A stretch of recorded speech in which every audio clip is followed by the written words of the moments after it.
Welcome to the World Club Championship quarterfinal here in New Jersey, a game between Real Madrid and Borussia Dortmund. Dortmund will be aiming to turn the tables on Real Madrid after the Spanish Giants recorded a 5-2 success when they met in the UEFA Champions League at the Bernabeu in October of last year. That came just 4 months after the teams faced off, of course, in the final of the competition, with Madrid winning that contest 2-0. Both sides are unbeaten at the Club World Cup, with Madrid booking their spot in the quarterfinals with a 1-0 round of 16 victory over Juventus. Dortmund edged out CF Monterrey 2-1 to clinch their place in the last 8. Before kickoff, we had a minute's silence after the tragic death recently of Diego Jota and his brother Andre Silva in a car accident which has shocked the footballing world. In terms of the game, it will be interesting to see how Dortmund's back three cope with Madrid's attacking flair, particularly Sule against Vini Jr. Will the big German be quick enough to handle the Brazilian? In October, as we said of last year, in that Champions League qualifying game, Vini scored a hat-trick for Madrid in that 5-2 victory. Dortmund will be hoping they will have success against a new-look Madrid backline with Alexander-Arnold and Hausen both starting after their recent move from the Premier League. Guirassy up front for Dortmund will be hoping to continue his good form already in the competition, having scored both goals in the German team's last 16 2-1 victory over Monterrey. And so we have kickoff, and in the early stages of the game, both teams looking to get on the ball and be offensive. On 4 minutes, Brandt has a headed attempt at goal from a cross from the left, but he had run too far past the goal to be able to get it on target. A minute later, Madrid are on the attack, with Gonzalo Garcia not able to stretch far enough to make contact with a zipped cross across the 6-yard box from Fran Garcia out on the left. Mention also to Hausen at the back for Madrid. His ability to pick out players with a long pass from the back is exceptional. On 7 minutes, Fran Garcia is again causing problems for the Dortmund defence. Out on the left wing, this time stepping inside Ryerson, and Anton has to be alert to cut out the cross to Gonzalo Garcia for the first corner of the game. Madrid now beginning to dominate play and pressing Dortmund back. And on 9 minutes, Los Blancos have a 1-0 lead, with Gonzalo Garcia continuing his fine scoring form in this competition with his 4th goal. In the end, it is a little too easy for Madrid as Dortmund neglect their defensive duties. The goal is made out on the left, with Fran Garcia again causing problems for Dortmund. They try to double up on him, but this leaves Güler free on the corner of the penalty box. He can stop and look up as if he was taking a free kick. Gonzalo Garcia gets himself between Anton, who loses a Spanish forward, and Ben Sebaini, and Güler finds him easily, and Garcia can just place it past Kobel into the Dortmund goal. From 6 yards out, no chance for the goalkeeper there. Dortmund will be disappointed with their marking on that one, but still a long way to go in the game.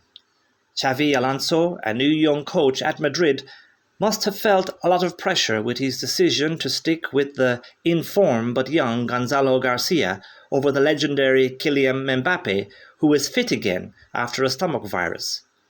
With that goal, his decision is justified. It is also a nice ace to have on your bench if you need it. We enter then a period in which it seems Dortmund are trying to double down on their defensive shape. It means that they are preventing Madrid from creating anything, but also not able to create anything themselves. That is, of course, until the 19th minute when Fran Garcia puts Madrid 2-0 up after a cross from the right from Alexander-Arnold. The goal came from a bad pass out from the Dortmund left-back position by Ben Sebaini after good pressing by Madrid. It is straight to Tchouaméni, halfway inside the Dortmund half. There then follows a period of Madrid probing down this right side, looking for a chink in Dortmund's defensive armour. Gonzalo Garcia has moved out to the right side to offer himself in some intricate passing triangles. Alexander-Arnold had come up in support, and his unexpected presence allows him to make a run unmarked into the box to the right of the 6-yard box. Gonzalo Garcia waits a lovely pass into his run, and Arnold is able to whip it across the 6-yard box. The German defenders are running back towards the goal, so the ball passes behind them and into the path of the on-running Fran Garcia, who can steer the ball into the net. 2-0 for Madrid after 20 minutes, and looking good now for qualification to the semi-final. Ryerson will be upset in that he didn't anticipate Fran Garcia's run from behind him.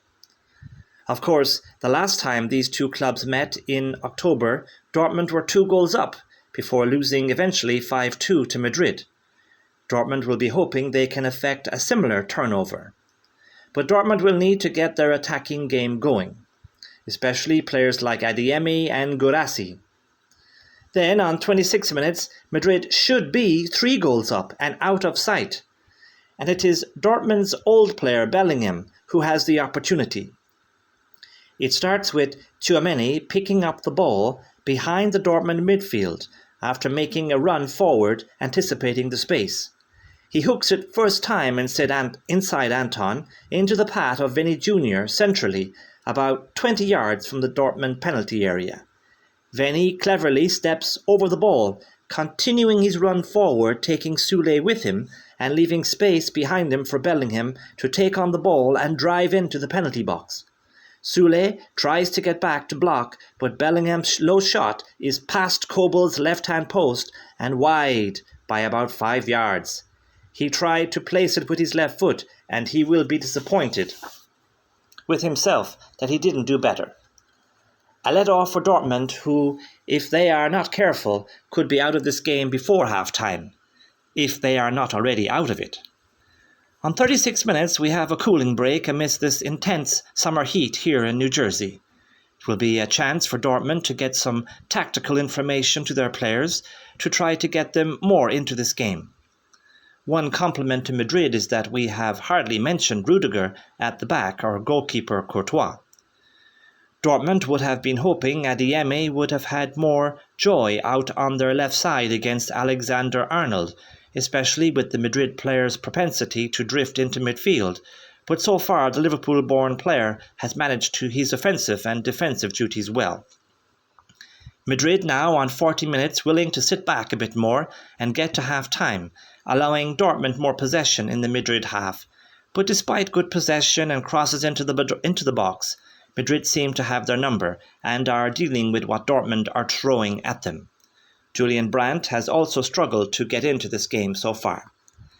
The fourth official holds up the board for 3 minutes of added time, and in the last 15 minutes there hasn't been much action of note, besides a speculative effort from Vinny Jr. on 37 minutes to lob Kobel from near the halfway line, but it sailed high over the bar. The referee blows his whistle for half-time, a half that Real Madrid will be very happy with, taking in a 2-goal lead. Dortmund's management team are going to have to earn their corn in coming up with a strategy that allows them to hurt Madrid, as their team has failed to do so in this first half, where we leave at half-time Madrid 2, Dortmund 0.